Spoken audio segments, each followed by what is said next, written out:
نحمده ونصلي ونسلم على رسوله الكريم أما بعد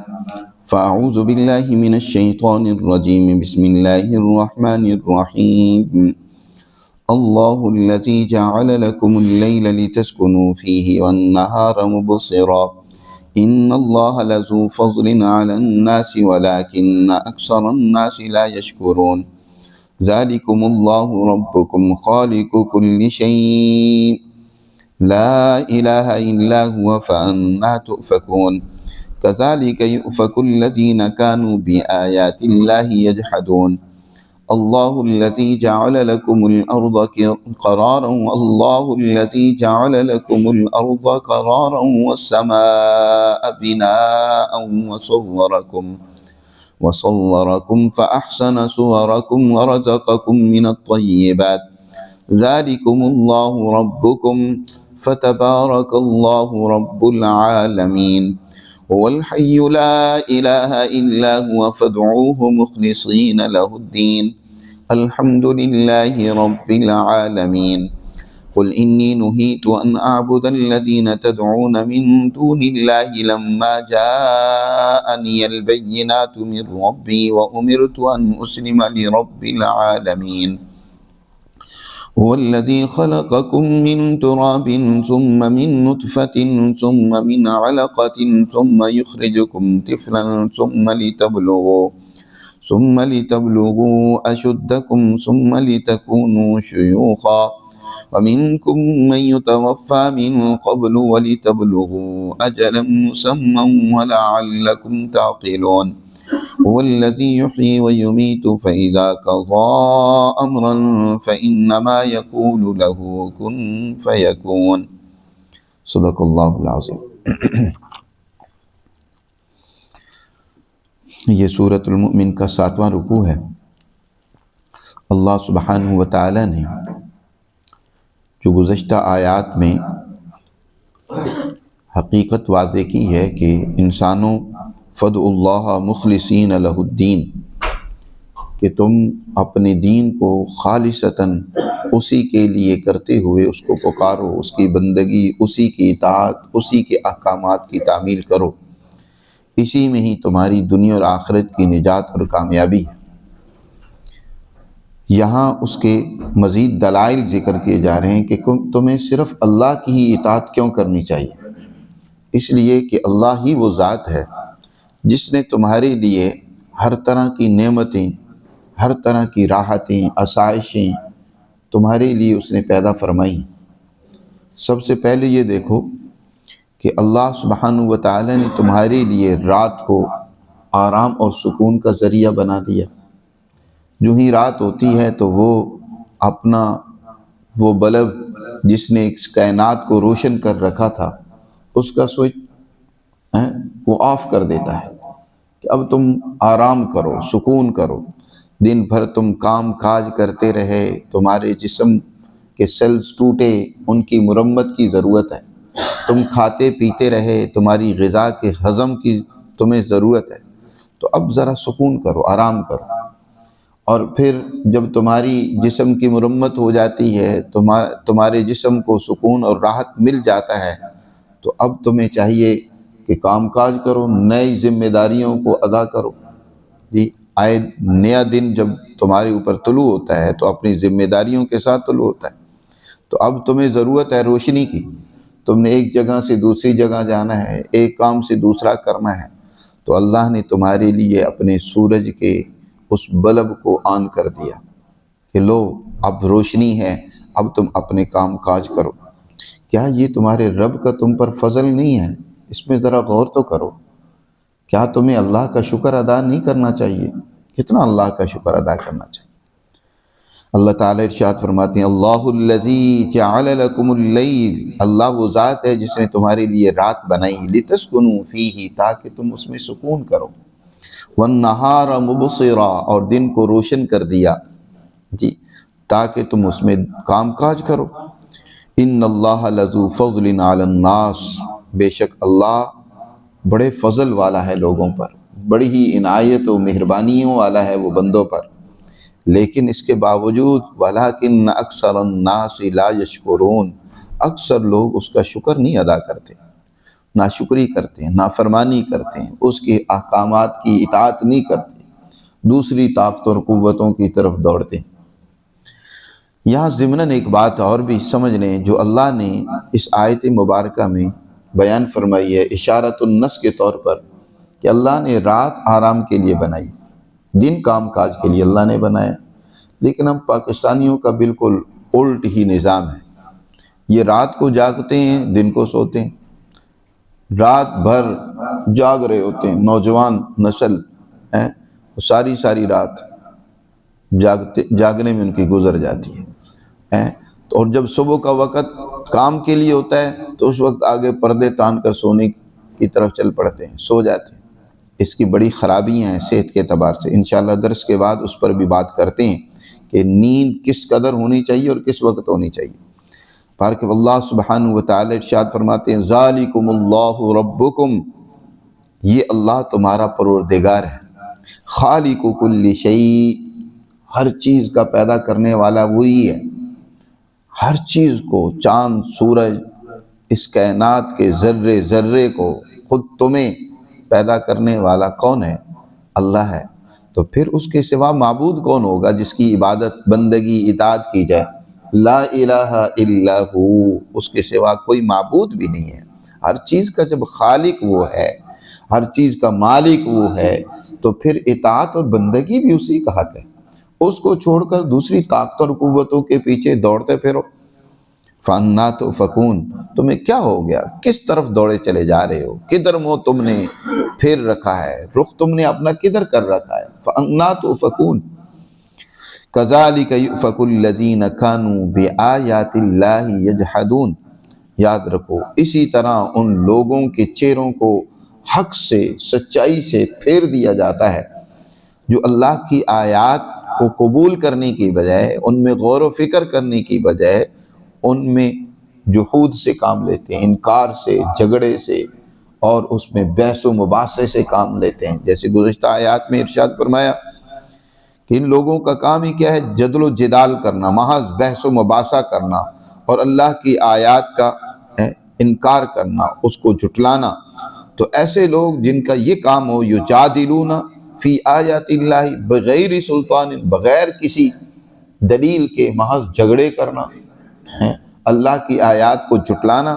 ان کا انکار کرنا، پھر ایسے لوگوں کو اللہ اسی طرف ہی جانے دیتا ہے۔ جاؤ، یہی کام ہے نا، اللہ کی آیات کا انکار ہی کرنا ہے تم نے، جاؤ۔ ان کا رخ اسی سے مت پھیر دیا جاتا ہے۔ پھر آگے جب کھائی میں گریں گے، تباہی و بربادی میں پہنچیں گے، تو پھر انہیں ہوش آئے گی، لیکن اس وقت کی ہوش کسی کام نہیں آئے گی۔ جب اللہ کا عذاب آتا ہے تو پھر انسان کو بچانے والا کوئی نہیں ہوتا، پہلے وہ موقع دیتا ہے، سمجھاتا ہے۔ مزید اللہ کی قدرت کی نشانیاں دیکھو، اللہ الذی جعل لکم الارض قرارا والسماء بناء وصورکم فاحسن صورکم ورزقکم من الطیبات، اللہ وہ ذات ہے جس نے تمہارے لیے زمین کو ٹھہرنے کے لیے بنایا ہے۔ یہ زمین دیکھو کیسے اس نے، باوجود اس کے کہ یہ ایک گول کرہ ہے جو حرکت کر رہا ہے۔ آج کی سائنسدان یہ کہتی ہے کہ زمین چکر میں ہے، گھوم رہی ہے، لیکن تمہیں محسوس ہوتا ہے کہ زمین گھوم رہی ہو، تمہارے لیے ٹھہرنا مشکل ہو گیا ہو؟ اللہ نے تمہارے لیے زمین کو کیسے قرار کی جگہ بنا دیا کہ تم سکون سے اس میں ٹھہرتے ہو، کام کاج کرتے ہو، اپنی ضروریات اس سے پوری کرتے ہو، کھیتی باڑی کرتے ہو۔ اس میں تم چشمے اور نالے اور نامعلوم کیا کیا کنویں وغیرہ کھودتے ہو، پانی اس سے نکالتے ہو۔ تو کس ذات نے زمین کو تمہارے لیے ٹھہرنے کی جگہ بنا دیا؟ اب پھر اوپر تمہیں ضرورت تھی چھت کی، یہ زمین تو فرش بن گئی، تو اب چھت بھی چاہیے، تو اللہ نے آسمان کو تمہارے لیے چھت کے طور پر تمہارے اوپر تان دیا، آسمان کا خیمہ، والسماء بناء، اور آسمان کو بطور بنا کے اس نے بنایا ہے تاکہ تم اس کی چھت کے نیچے رہو۔ اور پھر کیسا؟ جیسے کہ تم اپنی چھت کو خوبصورت بنانے کے لیے بلب لگاتے ہو، سیلنگ کرتے ہو، اور پھر اس میں بلب اور طرح طرح کے رنگ بھرتے ہو تاکہ آنکھوں کو جو ہے وہ اچھے لگیں، طبیعت میں سکون آئے، تو اس مالک نے کیسے تمہارے لیے اس آسمان میں چاند اور سورج اور ستاروں جیسے روشن بلب ہیں تمہارے لیے آن کر دیے، ٹھیک، اور جس کی وجہ سے تم اس کی روشنی سے بھی فائدہ اٹھاتے ہو اور اس آسمان کی بے شمار نعمتوں اور برکتوں سے مستفید ہوتے ہو۔ مزید ذرا اپنی شکل و صورت بھی دیکھو، وَصَوَّرَكُمْ فَأَحْسَنَ صُوَرَكُمْ، تمہاری شکل و صورتیں بنائیں، کتنی خوبصورت بنائیں۔ فَأَحْسَنَ صُوَرَكُمْ، اس کائنات کا بہترین شاہکار، سب سے بہترین تخلیق اللہ کی وہ انسان ہے۔ کس طرح اس کا قد و قامت،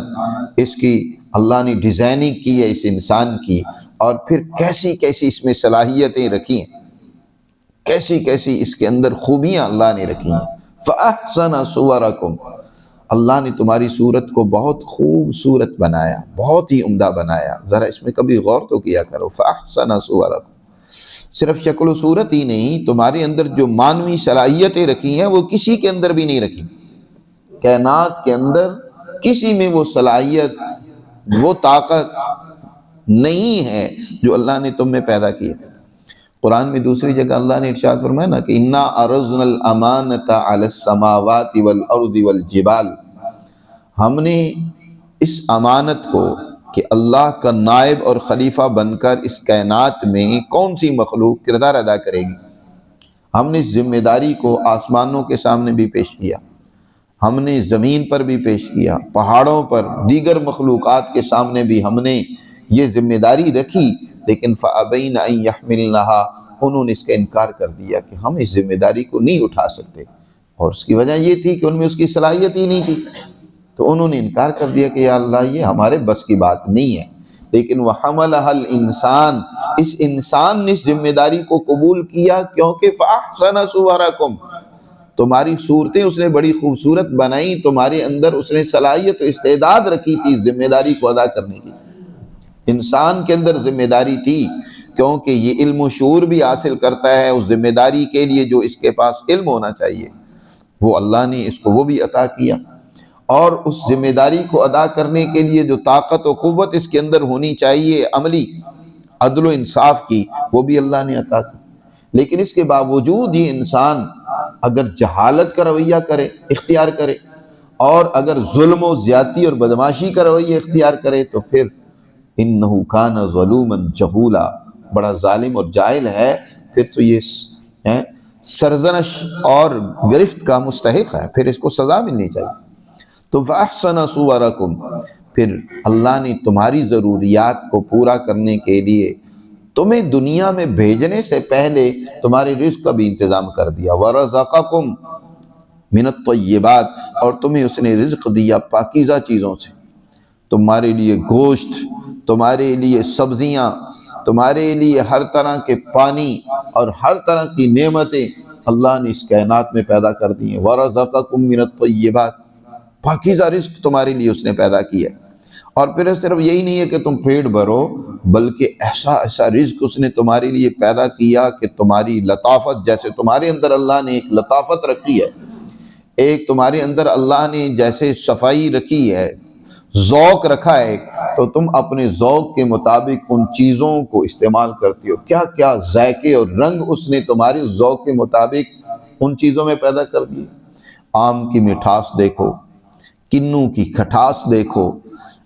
اور لیمن کی بناوٹ دیکھو، اس قدرت کے کیا کیا نعمتیں ہیں، کس انداز سے اس نے تمہارے لیے ان نعمتوں کو اس کائنات میں پیدا کر دیا۔ وَرَزَقَكُم مِّنَ الطَّيِّبَاتِ ذَلِكُمُ اللَّهُ رَبُّكُمْ، یہ ہے تمہارا رب اللہ، یہ اللہ تمہارا رب ہے، یہی اللہ تمہارا پروردگار ہے، تمہیں پال رہا ہے، تمہاری ضرورتیں پوری کر رہا ہے۔ فَتَبَارَكَ اللَّهُ رَبُّ الْعَالَمِينَ، بڑی برکت والی ہے ذات اللہ کی جو رب العالمین ہے، ساری کائنات، ساری مخلوقات، ساری قوموں اور سارے انسانوں کا رب وہی ہے، رب العالمین وہی ہے، ساری انسانیت کا رب وہی ہے، چاہے وہ کوئی یورپ کی رہنے والی ہو، چاہے وہ کوئی ایشیا کے رہنے والے ہوں، مشرق کے ہوں، مغرب کے ہوں، شمال و جنوب کے ہوں، سب کا رب وہی ہے، رب العالمین وہی ہے۔ هو الحی لا الہ الا ہو، وہی الحی ہے۔ الحی یعنی ہمیشہ سے ہے، ہمیشہ رہے گا، اسی کے لیے اصل حیات ہے۔ باقیوں پر تو موت بھی آتی ہے جی، وہ عدم میں تھے، وجود ملا، پھر عدم میں چلے جائیں گے، لیکن الحی وہ صرف وہی ذات ہے۔ هو الحی لا الہ الا ہو، اس کے سوا کوئی معبود نہیں، لہذا فادعوہ مخلصین لہ الدین، اسی کی بندگی کرو اس طرح کہ اپنے دین کو اسی کے لیے خالص کرنے والے، اپنی تمام زندگی کو اسی کے لیے خالص کر کے اسی کی اطاعت اور بندگی کرو، اسی کے احکامات بجا لاؤ، مخلصین لہ الدین۔ یہ نہیں ہے کہ صرف نماز تو اس کے لیے پڑھو، حکمرانی سامراج کے طرز پر کرو، صرف یہی نہیں ہے کہ روزے تو اس کی اطاعت کے مطابق رکھو، اور معاشی سسٹم اور نظام سرمایہ دارانہ ایڈم سمتھ کا طے کردے اصولوں پر بنائے ہوئے طریقوں پر تم چلاتے رہو جی۔ یہ نہیں، ساری زندگی فدعوا اللہ مخلصین لہ الدین، صرف خالصتاً، خالص جس میں کسی قسم کی کوئی امیزش نہ ہو زندگی میں، اس کے مطابق زندگی گزارو، اپنے دین کو اسی کے لیے خالص کرو۔ الحمدللہ رب العالمین، ساری تعریفیں اللہ کے لیے ہیں جو سارے جہانوں کا پروردگار ہے۔ قل انی نہیت ان اعبد الذین تدعون من دون اللہ، فرما دیجئے اے پیغمبر، بے شک مجھے منع کر دیا گیا، روک دیا گیا ہے یہ کہ میں ان کی پرستش اور بندگی کروں جن کو تم اللہ کے سوا پکارتے ہو، لما جاءنی البینات من ربی، جبکہ میرے پاس آ چکی ہیں واضح تعلیمات اپنے رب کی طرف سے۔ یہاں سے اس سورہ مبارکہ کا دوسرا نصف شروع ہوتا ہے، اور یہ تقریباً پہلے ہی مضامین کا اعادہ ہے، ایک نئے انداز کے ساتھ اللہ نے بات کو دوبارہ سمجھایا۔ حضرت ابن عباس رضی اللہ تعالیٰ عنہ فرماتے ہیں کہ نبی کریم صلی اللہ علیہ وسلم کی خدمت میں ولید بن مغیرہ اور اسی طرح ایک اور سردار، غالباً شیبہ تھا یا عتبہ تھا، وہ حضور کی خدمت میں آئے اور حضور صلی اللہ علیہ وسلم کو سمجھانے لگے اور اپنے خداؤں اور معبودوں سے ڈرانے لگے، ان کی عظمت اور ان کی بڑائی بیان کرنے لگے مختلف انداز سے۔ تو حضور صلی اللہ علیہ وسلم نے انہیں ان کی بات پورے اطمینان سے سنی، اس کے بعد فرمایا قل انی نہیت، یہ آیت مبارکہ آپ نے انہیں پڑھ کر سنائی اور فرمایا کہ مجھے منع کر دیا گیا ہے کہ میں ان اعبد الذین تدعون من دون اللہ، میں ان کی غلامی اور اطاعت کروں جن کو تم اللہ کو چھوڑ کر پکارتے، اللہ کی ذات کو چھوڑ کر جن طاقت اور قوتوں کی طرف مجھے بلا رہے ہو، پکارتے ہو تم خود ان کو، مجھے منع کر دیا گیا کہ ادھر نہیں جانا۔ حضور صلی اللہ علیہ وسلم کے دل میں شاید خیال پیدا ہو کہ یار چلو اس طریقے سے کچھ ان کی بات مان لیتے ہیں، شاید یہ کہ ہماری بات بھی یہ سنیں۔ تو اللہ نے منع کر دیا، نہیں اے پیغمبر ایسا کام نہیں کرنا، آپ صاف اعلان کر دیں یا ایھا الکافرون لا اعبد ما تعبدون، جن کی تم پرستش کرتے ہو نا، میں ان کی کبھی پرستش نہیں کر سکتا، تمہارے ساتھ کمپرومائز نہیں کیا جا سکتا۔ فرمایا انی نہیت، مجھے منع کر دیا گیا، ان اعبد الذین تدعون من دون اللہ، اللہ کو چھوڑ کر جن طاقت اور قوتوں کو تم پکارتے ہو کہ میں بھی ان کی بندگی کروں، جبکہ میرے پاس اللہ کی واضح تعلیمات آ چکی ہیں، اللہ کی تعلیمات کے بعد میں تمہاری باتیں مانوں۔ لما جاءنی البینات من ربی وامرت ان اسلم لرب العالمین، اور مجھے حکم دیا گیا ہے کہ میں فرما برداری کروں رب العالمین کی، اللہ سبحانہ وتعالی کے حکم کی تعمیل کروں، کسی اور کی بات نہ مانوں۔ اللہ کے احکامات وہی انسان کے لیے دنیا اور آخرت کی کامیابی کا ذریعہ۔ دیکھو وہ اللہ، حضور نے سمجھایا کہ دیکھو وہ ذات الذی خلقکم من تراب ثم من نطفة ثم من علقة ثم يخرجكم طفلا ثم لتبلغوا اشدکم، اللہ نے کس طریقے سے تمہاری تخلیق کی ہے،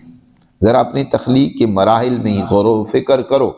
تمہارے باپ آدم کو مٹی سے بنایا، خلقکم من تراب، پھر آگے ان کی نسل کا سلسلہ شروع کیا، ثم من نطفہ،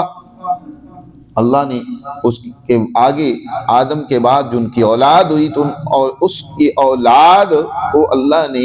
ایک نطفہ سے ان کی پیدائش کا سلسلہ اور نظام بنایا۔ اب وہ مٹی کے اجزاء مختلف غذاؤں کی صورت میں انسان کے جسم میں جمع ہوتے ہیں، خون بنتا ہے،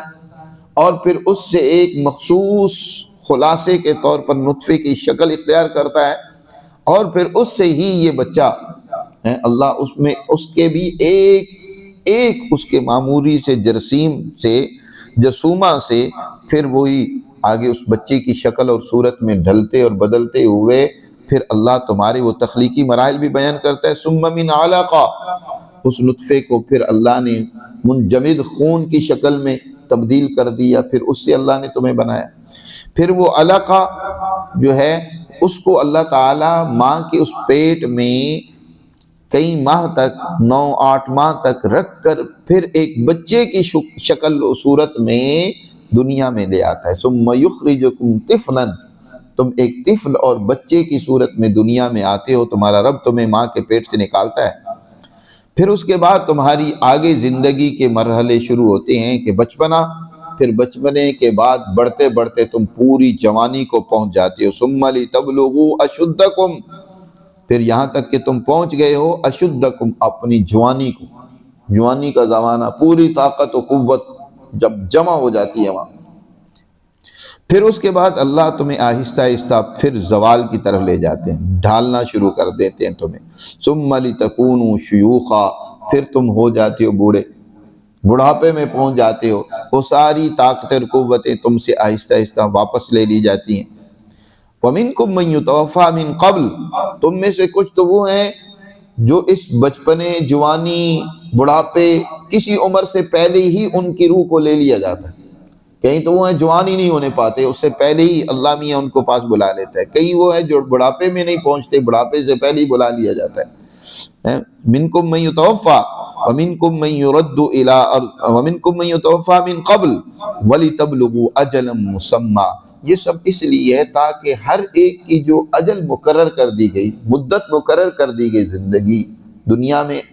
آنے سے پہلے ہی انسان کی اسی جرثومہ اور نطفے کو سامنے رکھتے ہوئے اللہ نے اس کی زندگی، اس کی خوراک، اس کی اعمال، یہ سب طے کر دیے تھے۔ حضور صلی اللہ علیہ وسلم نے ارشاد فرمایا نا کہ جب حمل ٹھہر جاتا ہے نا تو پھر ایک فرشتہ آتا ہے، فرشتہ اس کو دیکھ کر اس کی خصوصیات کو سامنے رکھ کر دیکھ لیتا ہے، پہچان لیتا ہے کہ اس نے کتنا زندہ رہنا ہے، اور پھر اس کا طے کر دیا جاتا ہے کہ اس کی اتنی زندگی ہوگی، اس کے اندر جو ہے کام کرنے کی یہ صلاحیت ہے، یہ اس طرح کا کام کرے گا، اچھے کام کرے گا یا برے کام کرے گا، اسی طرح کتنی اس کی خوراک اور روزی ہوگی، یہ کتنا کچھ کھائے پیے گا، یہاں کتنا اس دنیا سے فائدہ اٹھائے گا۔ تو یہ چیزیں اللہ تعالیٰ طے کر دیتا ہے، تو اللہ یہ اس کو مختلف مراحل سے گزار کر اس اجل مسمى تک پہنچانا چاہتا ہے۔ ہر ایک کا ایک اجل اور وقت مقرر ہے، اس وقت مقررہ تک اس نے دنیا میں رہنا ہے، پھر اس کے بعد واپس اللہ کے حضور پہنچ جانا ہے۔ اور یہ دیکھو یہ سارے مراحل اس لیے ہیں تاکہ تم ان میں غور و فکر کر کے اللہ کی قدرت، اس کی عظمت کو سمجھو، وَلَعَلَّكُمْ تَعْقِلُونَ، تاکہ تم میں عقل اور شعور پیدا ہو اور اس مالک کی اطاعت اور فرمانبرداری کرو۔ وہی ذات ہے هُوَ الَّذِي يُحْيِي وَيُمِيتُ، جو زندگی بھی دیتی ہے، موت بھی دیتی ہے، تو اس نے تمہیں زندہ کیا، پھر تم پر موت آتی ہے۔ فَإِذَا قَضَىٰ أَمْرًا فَإِنَّمَا يَقُولُ لَهُ كُن فَيَكُونُ، جب وہ کسی کام کا فیصلہ کرتا ہے تو اس کے لیے کوئی تگ و دو کرنے کی ضرورت نہیں ہے، بس وہ کہتا ہے اس کو کہ ہو جا، بس وہ کام ہو جاتا ہے۔ اللہ کے لیے ارادہ کرنا ہوتا ہے، وہی ارادہ ہی اس کام کے وجود میں آنے کا سبب ہوتا ہے۔ ہر چیز تو اللہ کی مخلوق ہے، اس کے ارادے، اس کی خواہش اور آرزو اور تمنا اور جو بھی کہنے، حالانکہ اللہ تعالیٰ کا ارادہ ہی ہوتا ہے صرف، وہ کسی چیز کا ارادہ کرتا ہے تو وہ چیز خود بخود اس ارادے کے مطابق عمل کرنا شروع کر دیتی ہے۔ اللہ کے لیے کوئی مشکل نہیں، اس کائنات کو بننا تھا، اللہ نے ارادہ کیا تو کائنات بن گئی۔ اسی طرح تمہارا حال بھی اس کے ارادے کا نتیجہ ہے۔ تو جو اتنی قادر مطلق ذات ہے جی، تو اب اس ذات کو چھوڑ کر تم دوسری طاقت اور قوتوں کی طرف جاتے ہو، دوسرے سہارے ڈھونڈتے ہو۔ تمہیں تو چاہیے کہ ہر حال میں، ہر آن، ہر وقت اللہ کی اطاعت اور بندگی میں ہی تمہیں رہنا چاہیے، ہر حکم اس کا پورا کرنا چاہیے، زندگی کے ہر شعبے اور عمل سے متعلق جو اس کے احکامات ہیں ان کو سامنے رکھنا چاہیے۔ اللہ ہمیں سمجھ نصیب فرمائے۔ اس طریقے سے اللہ نے اس رکوع میں بڑی ہی دلائل اور عمدگی کے ساتھ بات سمجھائی ہے۔ اللہ ہمیں سمجھ کر ان پر عمل کرنے کی توفیق